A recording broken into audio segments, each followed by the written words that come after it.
All my days is about to start, you know. Oh. Welcome back to another one, Samalam. That's what I'm gonna start calling you lot. And I'm saying my fans, 11 of you, real ones, love to the end, innit? So yeah, Samalam. Welcome back. A man like Sam J for Junior, I'll explain later. So today, we've got a special video. Some of you might get caught by surprise, but I watched this brother a lot. He made a good video. He's a good YouTuber. He's one of them documentary YouTubers. His name is Louaista. So today I'm going to be reacting to his most recent upload, The Art of Self-Snitching. I think that's what the notification said. No, I haven't watched it, so I just remember the notification. That's how I know to, and I'm saying, hit record and react to it for the first time with you lot on YouTube. So yeah, man, let's start. Rap snitches, telling all they business, sit in the court, they be their own star witness. These immortal words were uttered by MF Doom and Mr. Fantastic in 2004, but they've never had more relevance than they do today. In the modern era, rappers have progressed from spinning tall tales about criminal activity, all the way to modern drill scenes recounting the exact details of crimes as though they were filling out ready-made police Moms. Moms, bro. Like, do drill artists not understand what they're doing to themselves, bro? Like, yeah, I get the whole persona of, yeah, man's bad, isn't it? I'm on the road and all that. So, watch yourself, but broski. It's like you're your own informant. God damn. Certain man get locked up because of just their music as well. And they still haven't deeped it. It's crazy, innit? I just want to warn you, man. I'm going to be silent for most of this video. I'm going to try to add my little thoughts here and there, but I really enjoyed this, brother. So I just lock in. So yeah, let's lock in. reports. There are plenty of notable stories of popular rappers engaging in this ill-advised behavior. But while things like Bobby Shmurda reflecting on how Mitch caught a body like a week ago didn't exactly help anyone's case when the feds came calling, those bars were practically encrypted compared to how blatant some artists were when it comes to detailing their exploits. But sometimes, a throwaway line like that is enough to fuel legal drama. Prior to his untimely passing, Draco the Ruler's reference to having RJ tied up in the back on 2016's Flex Freestyle became important evidence during his first-degree murder trial. And based on what he'd given them, the prosecution then created their own narrative about his material while he was being held behind bars. They were doing to you, they were going through all your music and saying this guy's violent, he's this, he's that, all based off of bits and pieces from your song. They use their own interpretations of what they think something means, or because a lot of people don't know what I'll be talking about. Half the time, I don't know what I'll be talking about. Right. So it's like weird. And Big man, we know what you're talking about. We know what you're talking about, bro. Well, I can't lie. I don't think it's that fair that, I'm saying, the feds use lyrics as evidence, but these rappers need to be careful nonetheless, man. You get me? Because then everyone starts playing stupid when we all know what's going on. And then it's like violating feds, which is fun. court where you trying to tell me what I mean. Right. It's just weird. Well, and on top of that, they were saying the Stink Team was a gang. Yeah. You were the leader. I was the leader because of my name. Right. The ruler. But where just one incident like this is enough to put you under the microscope of the law, some artists have made a whole career out of it. And while that kind of exposure might have made them blow up online, or given their careers a quick boost, it also blurred that line between real life and entertainment in both their music and media appearances. In fact, it's so common that it's led artists to be wary of doing interviews with people like DJ Vlad, due to their tendency to lead rappers to incriminate themselves on camera for the world to see. Hold you up to a high standard. I got a couple indicted. Oh yeah, and then certain man who've got like podcasts or interview YouTube channels, they actually do this. They ask like these questions that could make an artist incriminate themselves. So yeah, that's another bad thing. You man, you know who you are. Stop that. You're a baiter. Of course you wouldn't say I got anybody indicted, but you fish. Some of my peers, some of the people that sat in this seat aren't fast enough, intelligent enough to know when this bait being swung their way. You didn't do it, but hell yeah. If the police ever try to seize any sort of footage, I would deny it. You don't got to. It goes straight to YouTube. And unfortunately, there are plenty of rappers whose careers were cut short when they learned that clout isn't always worth the consequences. It's your boy Louaista, and this is the art of self-snitching. If informing on yourself is truly an art form, then one of its pioneers comes from the mean streets of Brooklyn. And now, he may never place his feet on the outside world ever again. Referred to as the big homie in the streets, Raw Diggs was about as real as they came in the New York hip-hop scene. Through his high-ranking position in the murderous Mad Dog Bloods, Raw emerged from the Gowanus projects with verifiable credentials that made him a perfect candidate for a new voice of the city. And for a while, he was making big strides, even teaming up with rappers outside of New York, such as Waka Flocka Flame. Talk about the music, man. I mean, the music, man, you know, basically we got the Vanguard movement that I'm doing, man, the company I started this year. I've been very successful, you know what I'm saying, for the past couple months. You know, I've made a lot of progress as being a novice in this business, you know what I mean? You know, we got the GMG movement. My son, you know what I mean? A lot of people familiar with what he's doing. You know what I mean? We got some big projects coming out of this whole camp. You know what I'm saying? And we got that collaboration with the Brick Squad. You know, my son Waka Flocka Flame, you know what I mean? But we out here mashing right now. You know what I'm saying? We're connecting all over the board. We got that Desperado project. That's all of us coming together, all of our separate entities becoming one. I love the New York accent so much, man. Genuinely, man. And we just mashing the game, you know what I'm saying? As the audience gained an interest in him, Raw Diggs became an increasingly well-known public figure, but he never shied away from his gang affiliations and felt that there was a misunderstanding about what it really entailed. You know, a lot of times people say, you know, they see me and they be like, damn, he's a highly intelligent brother. You know, this and that, you know, you're not an ignorant dude. I can see you, but you're not ignorant. So it's like, yo, what are you a part of that? Well, I'm a part of this because of what it stood for and what I believe in. You know what I'm saying? Sometimes I have to express that to people. They be like, yo, damn, you know, you know, most of the people, they probably see in their neighborhoods have a negative reflection of what we stand for, which is not what we really stand for, and they look at that, and that's their whole perception. So sometimes somebody has to give them the real, you know what I mean? But there was a downside that arose from all this new attention, and that's the fact that it wasn't just hip-hop fans who were taking notice of his lyrical content. On tracks like Eulogy, Raw discussed his fear of going back to prison, spitting, I'ma wave the heat, I solemnly swear, before I let him give me 120 years, 120 years, imagine that there. Later in that same song, Yeah, that's old school New York still. he declares that, I'ma stop with all that. Too much information will make me my own rat. And unfortunately for Raw, he was about to be proven right when a massive 23-count indictment struck. Accused Bloods gang leader and rapper on the rise tried to counter the government's claims that he's a lord who terrorized his own community. As Raw was taken into custody, he was defended by his friends and allies who tried to undo the damage of his public persona. The music is basically us talking about the life that we come from, not necessarily saying this is what I did. You know, this is a very intelligent man, and this is not a man who would commit all these crimes and didn't tell you for you to use it against him. The music videos in and of themselves and the lyrics in and of themselves would never be proof beyond a reasonable doubt. But could it be something that a jury takes into consideration when they're weighing the credibility of other witnesses or weighing the credibility of other evidence? Absolutely. But unfortunately, his bars and statements in interviews alluding to his life as a gangbanger. Sorry, the man's yawning bare. It's 1 a.m. I'm a night crawler. You get me?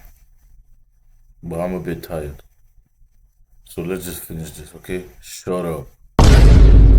Were coupled with an FBI NYPD probe involving more than 65 undercover purchases. As the cops built their case, his songs with Murder Team rapping partner Uncle Murda were placed in the firing line. However, his longtime collaborator claimed it was actual informants that really ensured he got locked up rather than anything he said on wax. While he was out, were used to convict him, to put him back in prison. They try to use some of the lyrics that he said in a few records that me and him did. They try to use some of the lyrics that he said and bring it up in the case. But they was already investigating, just trying to bring up on him. Because you know what it be, you have people that get locked up in the neighborhood that he's from, that knew him. They get locked up. They know his history as far as certain things that he might have been through. And then, you know, they see him doing different things and it's like a get out of jail free card. Get locked up and they start saying, well, I know he did this, or they say he did this before, he did this, and now you got a bunch of people that's trying to get out of jail saying the same thing. So it makes the feds try to build a case, because all they need is a couple people saying a few things about you and they can build a case, and that's what he got caught up in right now. So that's the, but they were trying to give him the death penalty. That just got, so that's some good news. He's no longer fighting. He's no longer fighting the death penalty. That's good news. Among those lyrics cited in the case were lines like this from their slowed down remix, where Diggs spit, "I don't respect the shooter because he shot me in the legs, and 2 days later he was." See, if he was smart, he would have shot me in the head, because I can't get you from my hospital bed. Now, this isn't exactly an unusual lyrical approach in hip-hop and could easily be written off as a fantasy, but when you've already got 23 charges against you and the picture of you as a hardened kingpin has been built, it's not exactly going to help either. And according to court papers cited in the Daily News at the time, this was no work of fiction. Back in the year 2000, Rod Diggs, whose real name is Ronald Herron, was shot by a rival but survived. Herron's associates allegedly killed the shooter 2 days later. He had already beaten a previous murder charge, but prosecutors suggested he was also behind the 2008 execution of Richard Russo, who was killed in a Gowanus Project's elevator, as well as the killing of Victor Zapata in a Witkoff courtyard the following year. And while Uncle Murda can't say for sure that everyone was pointing the finger at Diggs, there are verifiable examples where people did. One of the most infamous is Saquon Wallace, a former drug dealer and hitman, who claimed that Raw once convinced him to disguise himself as a woman, complete with makeup and a wig, to carry out a hit on a rival, since that same tactic had worked for Raw before. As his defense, dedication, commitment. You know what? I get it now. It's about standing up for what you believe in. Standing up for what you believe in. Move, man. team struggled to build a case, Rod took the bizarre step of claiming he wasn't subject to US constitutional law, insisting instead that he was a sovereign inhabitant of the country. In response, lawyers pointed to various times where he had essentially told on himself, including a since-deleted tweet where he bragged about beating a body in a case he'd previously been acquitted of. With the deck stacked against him, Rod's very public displays of his gangster credentials meant that it was easy for the court to hand down a crazy verdict of 12 life sentences plus 105 years. And while this was everything, oh my days, till this day, look in my eyes, till this damn day, I still don't understand the point of giving criminals, convicts, more than 70 years. No. Yeah, 70 years. Bro, he's gonna be dead. If he doesn't, and I'm saying, get out before he's done his time, he's gonna be dead before half of the time is done, bro. 105 years, man, they go what? Certain man get free, 2 life sentences. Alright, the game is gone, you know. He had hoped to avoid. Even fellow rappers such as My Son believed that he ultimately knew what awaited him, given how he was moving. We knowingly understand what comes with this. We want the lights and we want the glitter and we want this, but we understand the only thing that's promised is jail or death. Like, y'all want to glorify this and y'all want to do this, but when you engage in those things, you basically, you make a contract to give up your life at some point. And nobody knows when, but you give up your life. And in retrospect, some of those bars, man, them still the streets, man, still the roads. You just heard my man. It's a contract to give your life away at one point. So yeah, man, just don't risk it. There's one of them risks that you just can't take, no matter how much money is in it. Stay off the roads. Get me? on tracks such as Eulogy seemed to support the notion that he knew where he was headed and had begun to come to terms with it. Given how prophetic the song was, I can only imagine Raw was already seeing the writing on the wall at this point, under surveillance, receiving indictments, etc. Now 12 years into his first life sentence, Rod Diggs holds the special distinction of being the first rapper residing in ADX Florence, the US's only supermax prison. He shares a home with some of the most notorious criminals in the world today, including founding members most of the Aryan Brotherhood and convicted terrorists. In fact, it's so feared that even former wardens have spoken out about how brutal this prison, where they're held in solitary for 23 hours a day, really is. Exclusive interview, a former warden and a former inmate tell us death is easier than life at the federal Supermax. As isolated as the prisoners who call it home, the prison called ADX Florence is a tomb for the living. Despite the regular campaigns to free him that you see online when a rapper is incarcerated, the likelihood of Raw coming home anytime in the next century is very slim. But he's not completely given up, and is still showing his prowess with the next century. Oh my dear. The bars during rare contact with the outside world. A couple steps he stepped around and he slugged it. Since then, I ain't trust nobody but me. There's money in my pocket, nigga, plus I kept that pocket. Bunch of big bands, James Harden. Step up shit like they playing in the garden. Yet for every case like Diggs, there are others where there was at least a light at the end of the tunnel after it all went down. Among those who actually managed to escape with their life intact after a lengthy bid is Cali rapper X-Rated. A notable member of the Garden Block Crips, he was active in both the streets and the studio all at once. But shortly after his debut album Psychoactive was released, his own music would be used against him, tying him to the home invasion of Patricia Harris, the mother of a rival gang member. She was shot through the heart in March 1992 when gang members stormed her home looking for rivals, and police claimed that the rapper was the ringleader. On his part, X-Rated maintained it was all set up and that he wouldn't have purposefully killed the rival's mother because the code among criminals forbids it. I don't have no indictment for gang culture. I'm not that person. I don't think that's the correct method for gang diversion anyway, to tell you to hate something you love and then think we don't have a conversation about me changing my life. That wouldn't have worked for me. So all I can say is just that these people called and said this was an error. That wasn't something someone intended to do. And if it had been a house full of gang members, hey, I'd be on bro, you know, because I would have happily all of them. That's where I was at with my psychology. I would have done that. I thought that was perfectly acceptable behavior. However, not everyone agreed, and before long, everything he'd ever said or done was helping to build a case. Due to a line on his album, which spoke of kicking doors down and mamas, prosecutor Pete Harnd argued that this was practically a prediction of the slaying of Patricia Harris. When the music was played in court, prosecutor Pete Harnd said he could see the victory in the jury's horror. Determined to keep it real, X-Rated admitted to being a gang member when on the stand, with Harnd later commenting that he was speaking honestly at least, but I don't think it was necessarily a wise course of action. Although he said that he could have testified and gone home, X-Rated left it in the hands of the court. This turned out to be a mistake, as the mostly white middle-class jury was clearly offended by his music. According to Harnd, it may not have been the reason they convicted him, but it played a powerful role in shaping their decision. Another thing that was used to ensure his conviction was the cover of Psychoactive itself, with cops and investigators claiming that the caliber of the pistol he held to his head matched the one he used in the murder. The cover photo shows X-Rated holding a gun to his own head, taken weeks before the Harris. This is similar to the types used in the Harris shooting. Detectives cannot find. Sacramento County DA officials may subpoena the record company for the unreleased recording. This hysteria came not only from what they witnessed, but also from the songs they included on the project. 17-year-old rap singer X-Rated is one of 5 teenagers accused in the murder of 42-year-old Patricia Harris. Just 2 days before the... They were even teenagers, bro. That's what I mean, man. They can get it. The roads can get you at any age, bro. Man, them stay off.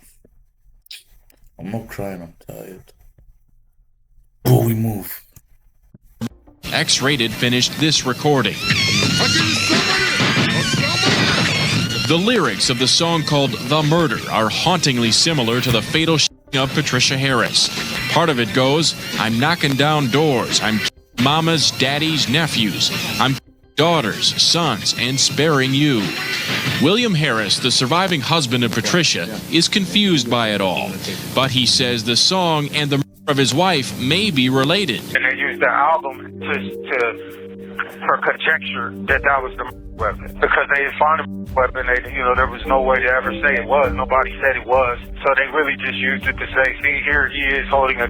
Right, because on the cover, it has you pointing a gun to your head, and they're trying to say that this was the same type of that was used. Right, which is just but they never found but they never found the actual weapon. They never found the gun. Sentenced to 31 years behind bars, X-Rated had a tough life in prison, where he almost lost his life when a corrections officer allegedly put a hit out on him. But in his version of the story, he handled the situation before it could go left. Bro, the whole system's corrupt, bro. That's another scary thing. Watching Power, watching flipping Prison Break, all these shows, bro, just show you that even if you swear an oath to the country, boy, when the money calls, they answer. Even if it means being corrupt about it, bro. Sometimes it might not even be peace that, you know what I'm saying, makes them do what they do. It might just be a criminal they don't rape. It's crazy, bro. Because that's literally the situation Ghost had when he went jail. Power seasons. I don't know. But yeah, man, it's crazy. And so my instincts is too close. I went straight at him and bap, bap, bap. He got dropped. And it turns out that was the person that had the primary weapon that would have been most harmful. And so now everybody else is thinking now. And you're supposed to run. Somebody pulled a knife on you, you're supposed to run. But Barry and Dooney and others, I knew that's if you turn your back, you done. Yeah. You gotta, nigga, we gotta do this. And in doing so, you can look that man in his eyes, Kev. And I got a couple scratches and scrapes and bruises, but ain't nobody damn near nothing. Damn. That's a lie. And so the reason they think that lie is because when I was so I'm in the room and they examining, and I got a motherfucker asking me questions, and the cops are mad about it. The nurses and shit are angry at this dude, and they like, hey man, excuse me, and they were checking out to see if I'm in mortal danger right now. And he's like, who did it? And so I closed my eyes and leaned back. I swear to God, I swear on my mother's life, fully conscious, fully fucking fine, other than these scratches and what adrenaline through the roof. I don't feel no pain. But as you could probably tell from that interview, it wasn't conducted over the phone or in the pen. After spending 26 years in the penitentiary for a crime he didn't commit, X-Rated was released. Miraculously, his music career isn't even. Yeah, I was gonna say, that must have been an interview in the future, man. So you didn't even do it. That's tough. That's another thing, bro. You can get locked off so you don't do, man. Oh my God, bro. Life is not fair. Over either, with the rapper signing to Tech Nine's Strange Music following his release, 26 years in jail, now signing a national deal, and performing in front of thousands across the country. Good for him. You know he is as happy as can be. Given his talents on the mic, there was always a feeling that the conviction robbed the scene of a potential star. But for other notorious individuals who had a tendency to tell on themselves, their ability to self-snitch always outshined whatever they had to offer as an artist. Here, we have the story of A.R. Ab. When it comes to perfecting the art of snitching, the most prolific of all time might be Philly's A.R. Ab. A member of the OBH crew alongside Dark Low, A.R. Ab was beating murder.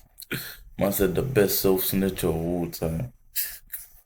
Cases from 2005 onwards, and even survived being shot 10 times in 2011. The only problem was that at times, it felt like every time you pointed a camera in his face, he was going to confess to a whole bunch of crimes that you didn't even know he was responsible for. At times, he even ratted on his friends without thinking anything of it. You cowards, man.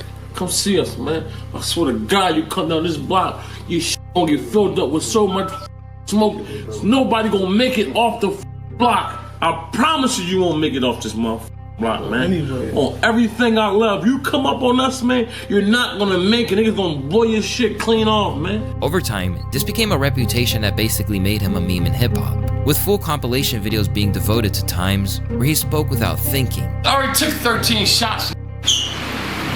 And I don't know what it's for, you know why? Because I kidnapped, I robbed.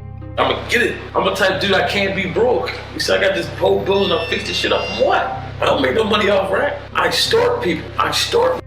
So it's one of my hustles. Got shot a lot of times behind it. Although he was generally a regional star, A.R. Ab propelled to global fame by being referenced on Drake's Meek Mill diss track, Back to Back. As he spit, I drove here in the Wraith listening to A.R. Ab. Suddenly, it looked like he might be progressing from mixtapes to making major money in rap. Did that kind of change people's perception of you? Yeah. So like now everybody kind of like take me serious now. You know, you gotta understand, like a lot of people know my street reputation. So they whole thought process of me is Ab don't really rap. He just out here running around with acting crazy. When Drake mentioned my name, it opened up a lot of ears who didn't know who I was. Then they say, you know what, listen to his music. It kind of made me say, I'm gonna take this shit serious, man. Although he was grateful for the legitimacy that this brought to his career, the problem was that it placed a greater spotlight on him. And the cops had plenty of material to work with from his high-profile interviews. Yeah, I made a lot of money on the streets. Not like Lord Big Meech money, but like I made hundreds of thousands of dollars on the streets. You feel what I'm saying? I got little cousins, little brother who was already this people. You understand what I'm saying? We had a rap group of like 4 or 5 artists, man. 2 of them in jail for right now. 2 different murders right now. And these happen to be the same guys I was with when me and Cassie got locked up for the murder. These is my rap group people. And we got that nasty in the streets, whereas though. Following the biggest name drop of his career, AR Ab's momentum would be brought to a crushing halt. This was following an indictment based on his role in a trafficking ring. Amid the offenses that he faced, police pointed to one of his tracks as evidence, linking him to the murder of rival dealer Robert Johnson. I'll have the whole city scared. Stand near the home. I call Taz and tell him, bring that dude's head to me. Later, AR Ab's associate Dantes Taz Dewar ultimately pleaded guilty to Johnson's murder. After the court had heard all the evidence, he was handed a sentence of 45 years. And according to legal experts, his team didn't make things any better for him. And what happened at ARAB's sentencing was a tragedy. The judge, before he announces the sentence, says, "Young man, you've been sitting in my courtroom listening to the statements of the victims, listening to the prosecutor discuss your crimes, and the entire time you've had your hands folded like this, dismissive." Stop buying courses, but first things first. Let me build your store free today and then give you my courses completely free. And jeering, you don't look contrite. You don't look like you respect this process. I have the ability here today. Trite. You don't look like you respect this process. I have the ability here today to give you a range of sentences. It could be anywhere from, here to 45. And what I'm gonna do, based on your behavior here today, I'm giving you the max. And if I was AR's lawyer, I gotta be in tune with my client, right? I gotta, before he goes in there, let him know that, bro, keeping it real goes wrong. You think you're gonna go in there, you're gonna stand tall. They won't break you if you act contrite. They'll break you if they give you another 20 years. Now facing 4 decades in jail, AR Ab's story shows what happens when you spend too much time trying to convince the world that you're running the streets rather than continuing with business in silence. And now it feels like all the posturing was for nothing. He was so adamant to prove he was real too. 45 years. Everyone and everything you cared for is been gone. For what? For so many of these young men, it often feels like they were products of their environment. At times, they even momentarily seem like they might uplift it after their difficult beginnings in life. But for someone like Atlanta's Rollo, his journey has been a roller coaster, and his tendency to incriminate himself certainly didn't help matters. Raised by a single mother, a young Rollo would end up homeless between the ages of 12 to 14. His father was making money in the streets as a drug dealer. Just that I'm saying, come up. It's already enough, bro.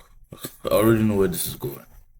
But that didn't help him, considering that they didn't have a single mother. A young Rollo would end up homeless between the ages of 12 to 14. His father was making money in the streets as a drug dealer, but that didn't help him, considering that they didn't have a relationship. Despite them being distant, Rollo ended up entering into the same line of work as his father, and by the time he was 16 years old, he had been detained in juvenile detention centers 32 times for selling drugs and shootings. After he envisioned a better life as an MC, Rollo used his connections to not only maneuver his way through the streets, but to get his rap career underway. At the age of 19, he dropped his debut project, Fam American Gangster, with the help of his friend Young Scooter. Through his mentor, he got featured with the likes of Future on Can't Lie, and eventually, he'd be rubbing shoulders with the likes of Gucci Mane and 21 Savage. Meanwhile, Rollo used his status as a real street sweeper to garner a status as a hood legend, and this enabled his operation to surpass whatever his father would have imagined during his days slinging drugs. But the problem is that he wanted everyone to know about just how much he'd come up in the world, even if a lot of the proceeds weren't always gained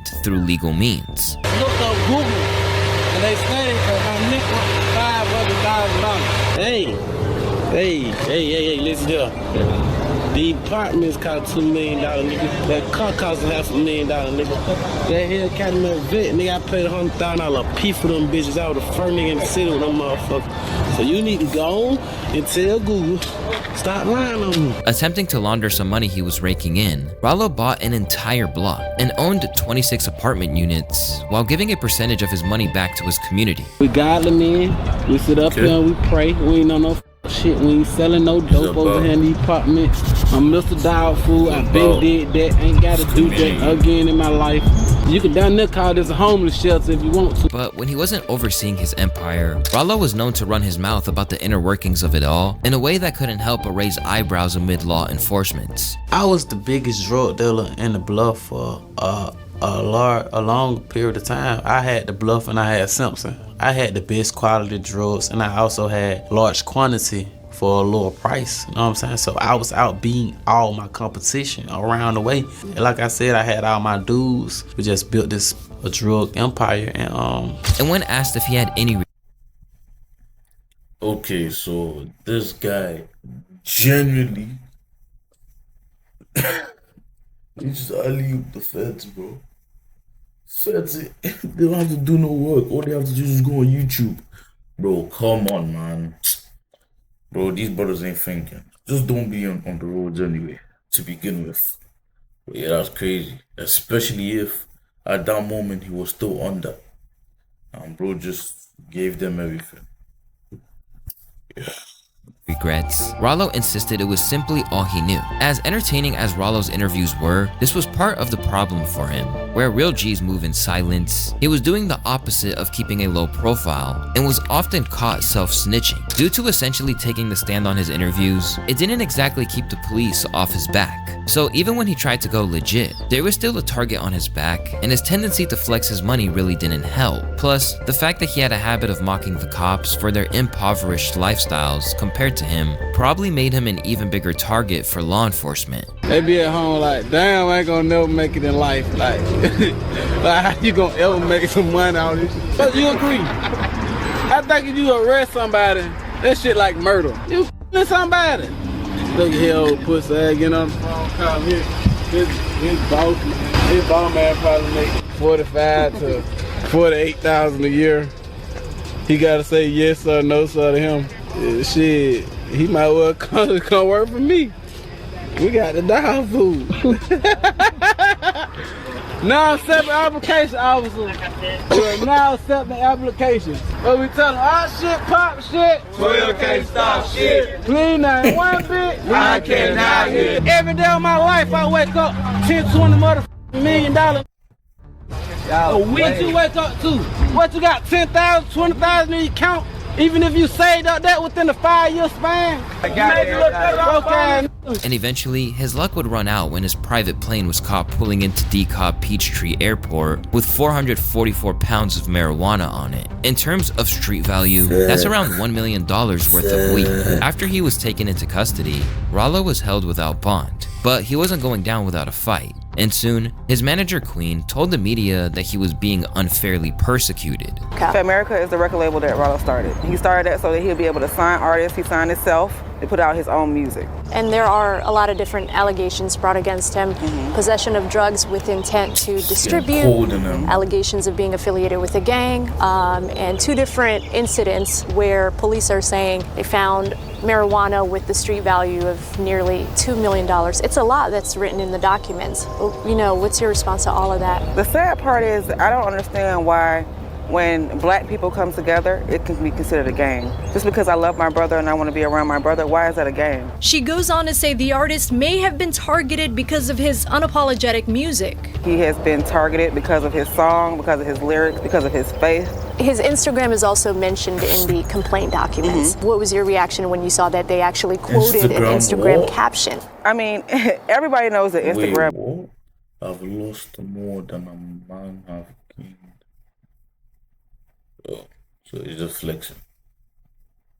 Come on, feds. It's for entertainment. How many people that you know put on a show for Instagram? Everyone. Despite the fact that he was facing a very grim future, Rollo refused to roll over, and when the cops tried to get him to cooperate, he wasn't having it. In an IG post in 2019, his team revealed that the government offered him 5 years on his birthday. He smiled, laughed, got off the phone with his lawyer, and fed his entire dorm bags of commissary. But ultimately, he hit a stumbling block to freedom in 2020 when his bond was revoked, after prosecutors presented evidence that Rollo had continued participating in the distribution of drugs following his arrest in this case and while in custody.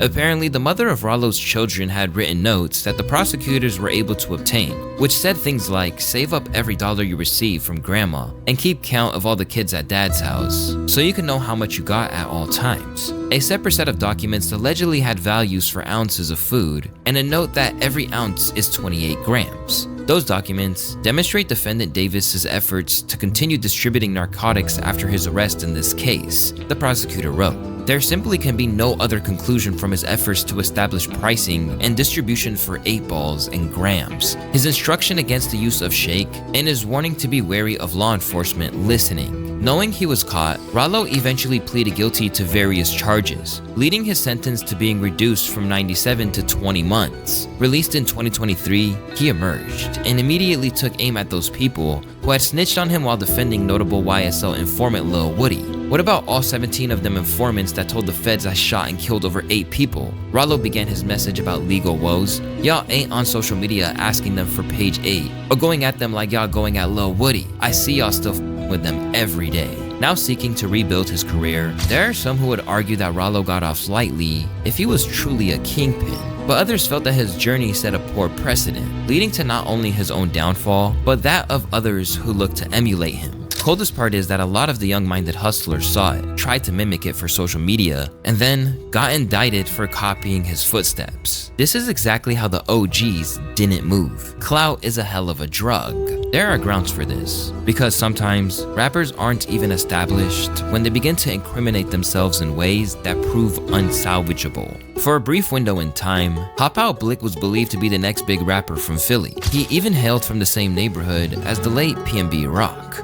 Like Rock was definitely like a big inspiration, like no bullshit.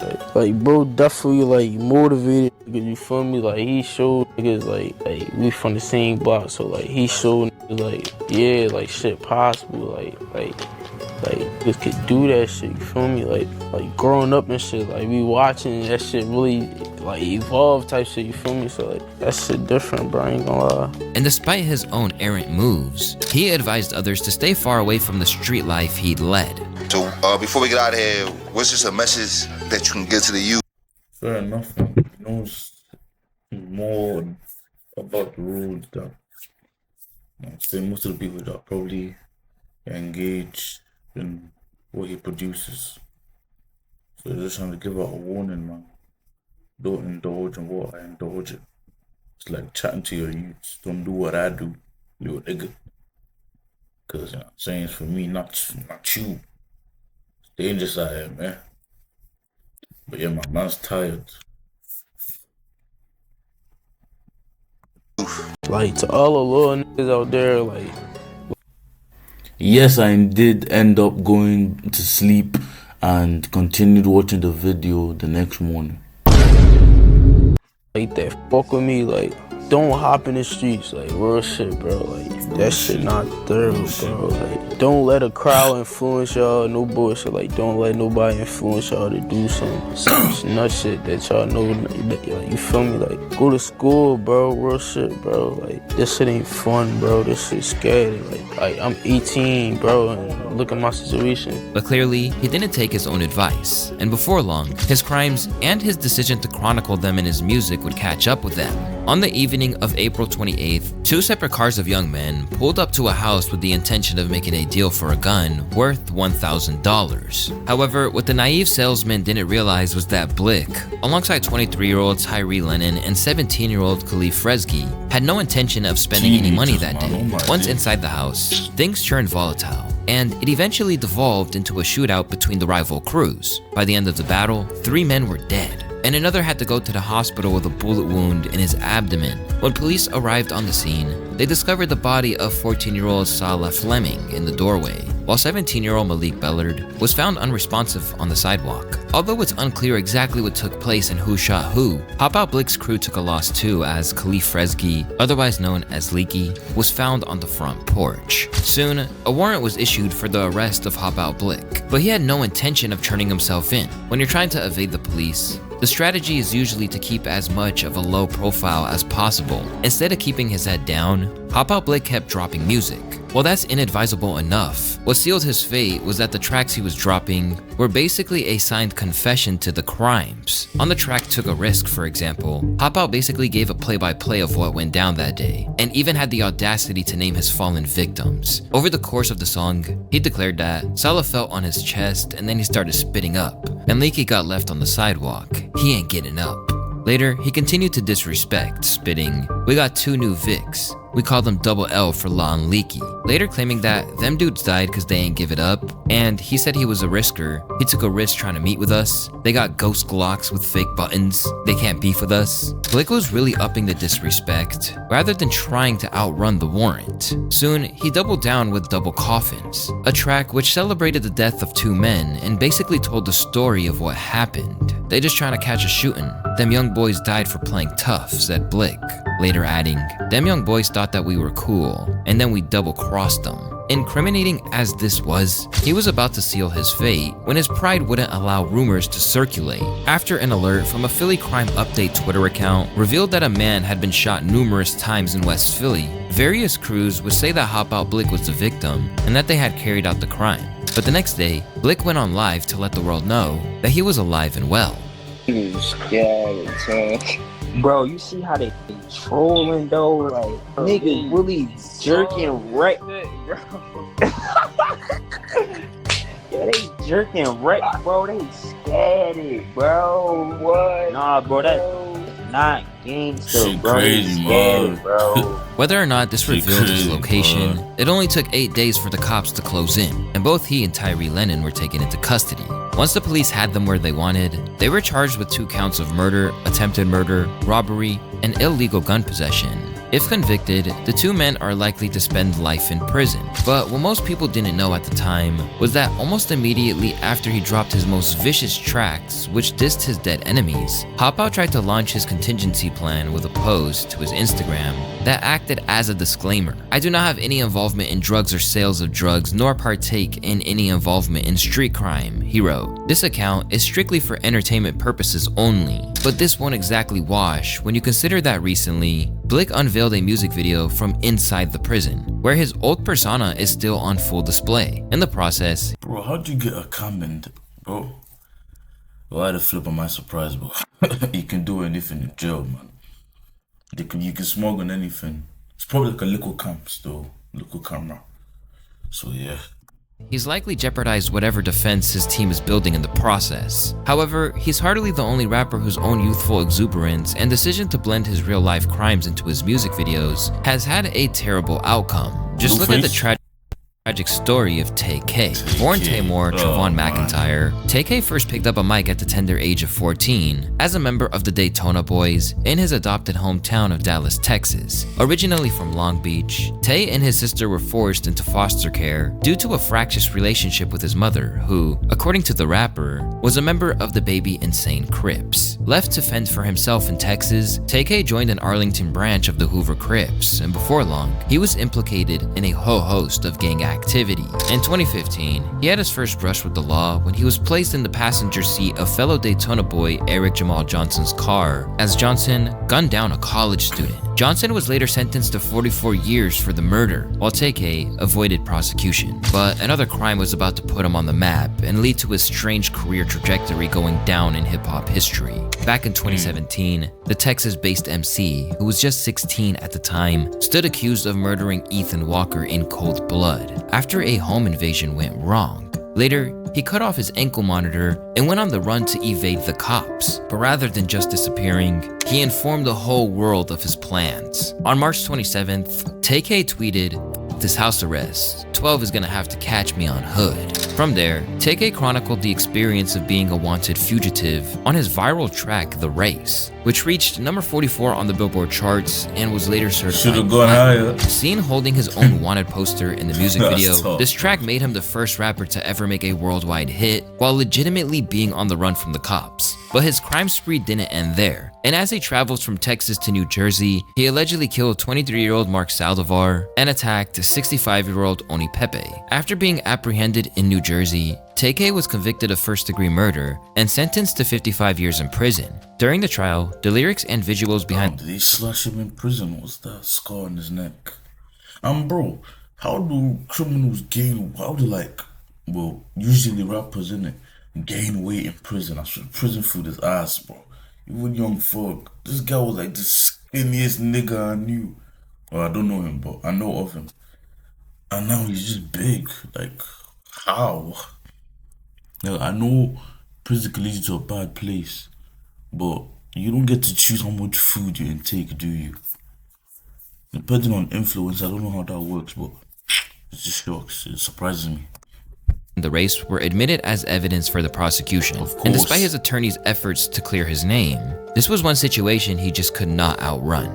Tay agreed to participate in a robbery. Tay participated in a robbery. But he stood up here yesterday in front of you and in front of this court and accepted responsibility for what he agreed to do and what he participated in, and pled guilty to the robbery by threats using a gun, threatening somebody with a gun in counts 3 and counts 4. And the boys were supposed to come in and hold everybody off, and TK had a bag. He was going to get the money and the drugs from under the couch. Well, that's not what happened.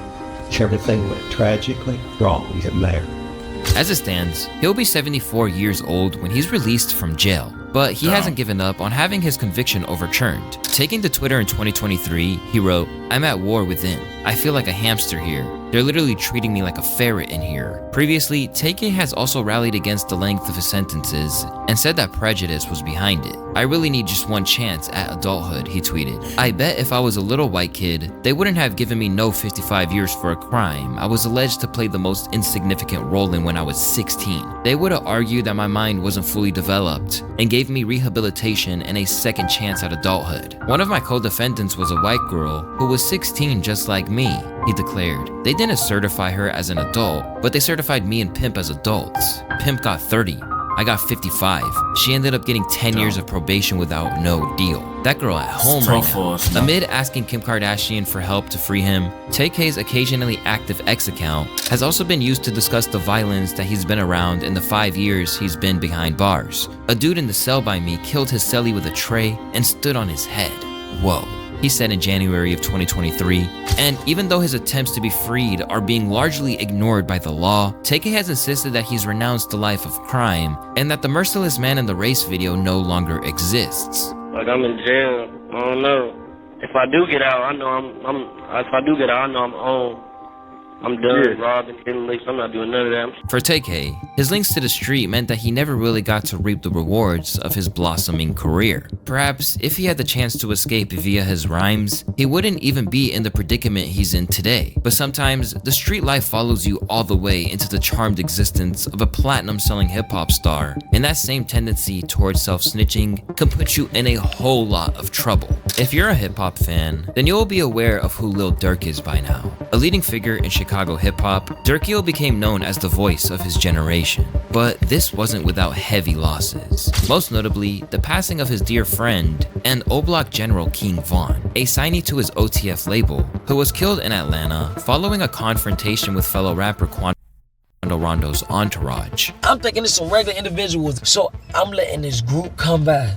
Next thing you know, a nigga hit me. Boom, bam. Man, like, I like to unite, man. I like to unite. It's like I had an out-of-body experience. I like to Bro, I like the way Quando Rondo talks, man.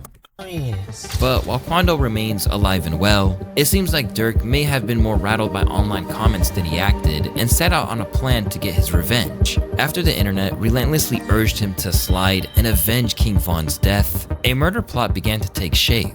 And just days after he was given the key to the city of Chicago, Durk's life came crashing down after it was alleged that he greenlit a murder-for-hire plot that resulted in the death of his longtime foe, Quando Rondo's close ally Lil Pop, leading to him famously cry in anguish as the cops arrived. He's pulling out a man who had been shot in an SUV. Savannah rapper Quando Rondo, a passenger in that car, frantic. Durk later sampled this in a song, making it clear how deep the bad blood between them went. They be on my page like Slide for Vaughn, I know they trolling me. Outside with y'all big homie, beyond, I keep them folks with me. Got it back in blood, y'all just don't know, that's how it's supposed to be. Called him for a feature just to kill him cause we know he's sweet. Later on that same track, he seemingly referred to Lil Pop's death when he said, "You better do what Nardo said, cause people die for pumping gas." A clear sub about how Pop was killed at a gas station. Another verse of note was his contribution to Wonderful Wayne and Jackie Boy with Babyface Ray, a song which prosecutors said featured him recounting how the killing of Lil Pop came about. Told me they got the Addy, go go. Got the location, go go. Green light, go go go. Durk raps in the song. Look on the news and see your son. You screaming no, no. But the self-snitching wasn't limited to music either. During an appearance on Academics' Off the Record podcast, recorded after Pop's passing, Durk slyly said that all of the Slide for Vaughn discussion had died down for some weird reason. You see them comments a lot? They kind of chilled out. Yeah, though. We different in the rack. I feel like you're speaking of parables. I'm trying to like decode it a little bit, but it's... we have nothing to do with nothing. I'm saying, that's like me just claiming something I want to. Fast forward to now, and a murder-for-hire plot came together, with Durk allegedly telling his associates that they shouldn't book no flights under no names involved with me. But when they headed to Cali to carry out the hit, they did so under one of his record label's credit cards. Allegedly, the apparent assailants OTF Didi, Vonnie, and 072 Boogie head to California to meet another member by the name of Keon Grant. Intent on catching up to Quando and his crew, they tailed them throughout the day until eventually opening fire. Once they were snatched up by the feds, Durk allegedly attempted to flee the country, booking flights to Switzerland and Dubai, but was captured before he could successfully escape. Since then, things have been looking grim for Durkio, with claims that snitching was rampant in the OTF ranks, meaning that he may well be cooked. But it's clear that he's not going down without a fight, and among the main things he's trying to fight against is his music being admissible as evidence. In April of 2025, he released a video statement decrying attempts to use his bars and insisting that they were art. And since then, it has been ruled that prosecutors won't be allowed to do so following the public outcry against it. But not every rapper has a platform like Durk's to get that word out. And all too often, prosecutors can form an opinion of the accused through their music and lyrics long before it even gets to the trial itself. With that in mind, we need these rappers, both aspiring and established, to be a little wiser about what they share. Because otherwise, they're just gonna keep giving the courts absolute home runs when it comes to presenting evidence. It's time for the era of self-snitching to end. Because if it can affect someone as big as Lil Durk, who knows who'll be next to have their lyrics read back to them in a court of law. Do you want... The Louaista always has a good intro, bro. Something that should stick with you, man. Now the world needs to listen up. 73,000 views. That's enough, bro. Spread the word, fam. Cause, bruv, these lot need to be careful, bro. Cause it's always my people, then, man. It's always niggas, bro. Like, it's just sad, innit? But I'm not gonna speak too much on nothing. But yeah, man. You lot stay safe, stay off the roads. And yeah, just live a good, righteous life. In life, you always have a choice. I'm gone.